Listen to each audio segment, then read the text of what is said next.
Hey everyone, ready to get our hands dirty with some climate solution. Always up for a challenge. This time we're going deep on Bill Gates' book, How to Avoid a Climate Disaster. We're after the most useful and interesting stuff, the stuff that makes you think, oh wow, I never thought about it that way, about climate change. What really hit me right away is how Gates just puts it all out there, like the huge scale of what we're dealing with. Yeah, he doesn't sugarcoat anything. No, not at all. He throws out this number, 52 billion tons.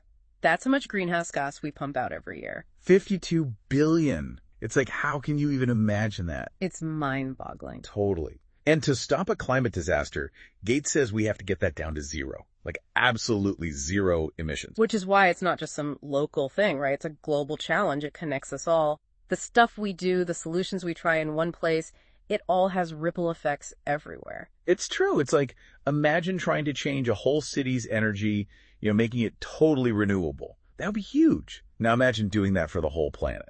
Absolutely massive undertaking. We're talking about gigantic amounts of energy gigawatts, enough to power cities over and over. And that's where this idea that Gates talks about, green premiums, comes in. It's really important, I think, for understanding his whole plan. Okay, yeah, break that down for us. Green premiums, what are they? Basically, it's the price difference between doing things the way we do now, which often pollutes a lot, and switching to a greener option. So, if it costs, say, $10 to get electricity from a coal plant, but $12 to get it from solar panels, that extra $2 is the green premium. Exactly. And Gates says to really make progress on climate, those green premiums have to get smaller and smaller, like disappear if we can. Because it's not enough to just invent cool, eco-friendly tech. It's got to be affordable, too, so everyone will actually use it. So next time you're shopping and deciding what to buy, think about those hidden green premiums. It's a whole different way of looking at things. So we know we need to get to zero emissions, and we know these green premiums are a big deal. But where do we even start with a problem this huge? Well, Gates breaks it down in a way that really clicked for me. He's got these 5 main areas where we make the most emissions, like a most wanted list for climate change. Okay, so who are these top offenders? Lay it on us. He starts with how we make stuff, like all that manufacturing, construction, Makes sense. Then there's making electricity, which we've touched on. Then agriculture, so like how we grow our food. Okay. Then we've got transportation, cars, planes, all that. And lastly, heating and cooling, keeping our buildings comfy. Interesting. When you see it all listed out like that, it makes you realize how much of our lives are tied to all these emissions. Totally. And get this, some of the biggest culprits might surprise you. For example, did you know that agriculture, like growing stuff, actually makes more greenhouse gases than all the ways we travel put together? Whoa, really? I would have thought cars and planes were way worse for the environment than, farms. It does sound kind of strange, right? But Gates goes into the details, and it makes sense when you think about the whole picture. Cutting down forests to make room for farms, methane gas from livestock, even making fertilizers, it all adds up.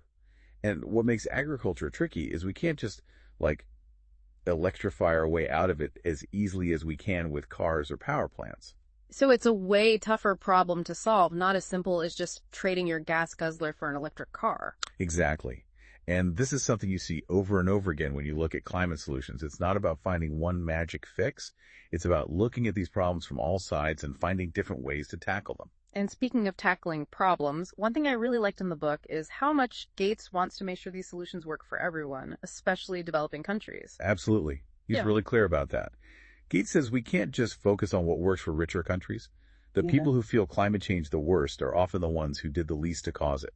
So it's not just about inventing new tech. It's about making sure it's something everyone can actually get and afford everywhere. So it has to be sustainable, but it also has to be fair. That's a tall order. But Gates does talk about some pretty cool innovations that could be game changers.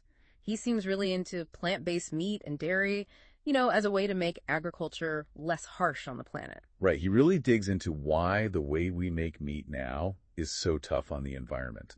Plant-based alternatives, if we can make them taste good and be affordable on a big scale, they could really cut down on those emissions from agriculture. I'll admit, I wasn't so sure about it at first, but I've tried some of the new plant-based stuff out there, and some of it's seriously good. For real, the technology's come a long way. But it's not just about the tech itself, right? Gates reminds us we got to watch out for any downsides too. Like, we have to make sure these alternatives don't end up causing their own problems, like with monoculture farming or using too much water. Always something else to think about, right? Like peeling back layers of an onion. But that's what makes this so interesting. Okay, so we've talked about the challenges, the need for a global view, and some possible solutions. But what about governments? Can't we just leave it to, like, the inventors and entrepreneurs to invent our way out of this?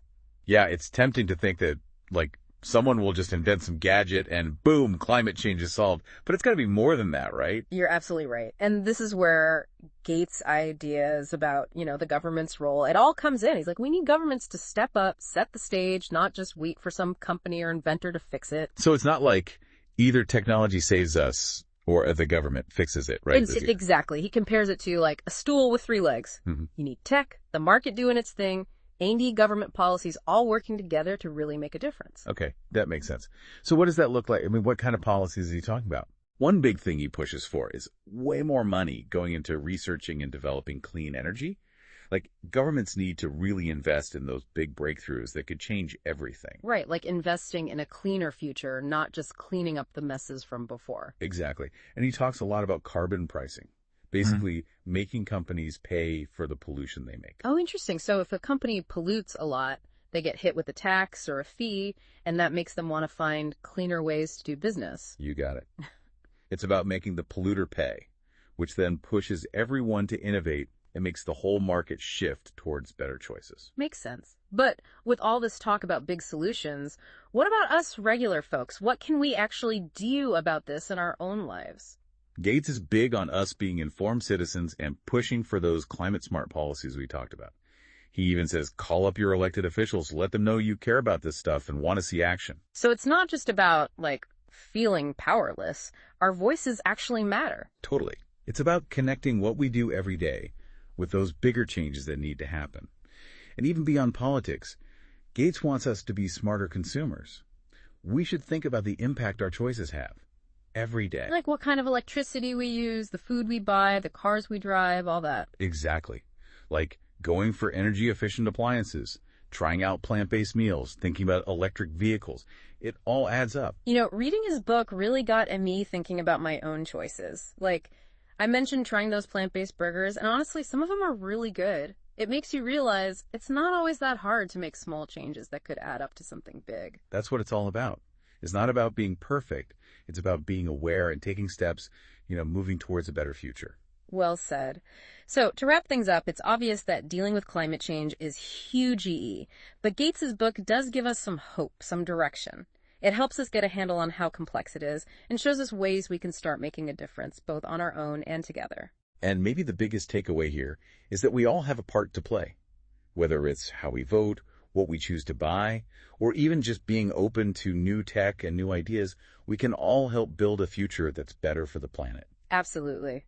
Now, one thing that got me thinking, while Gates talks a lot about tech solutions and what the government can do, he doesn't really dig into how we need to change our own behavior. So it makes you wonder, are we missing something by just focusing on technology and policy without really tackling how much we consume and those habits that are part of the problem? That's a really good point. It makes you think, does relying on technology to fix everything just let people off the hook too easily? Right. It's something to think about.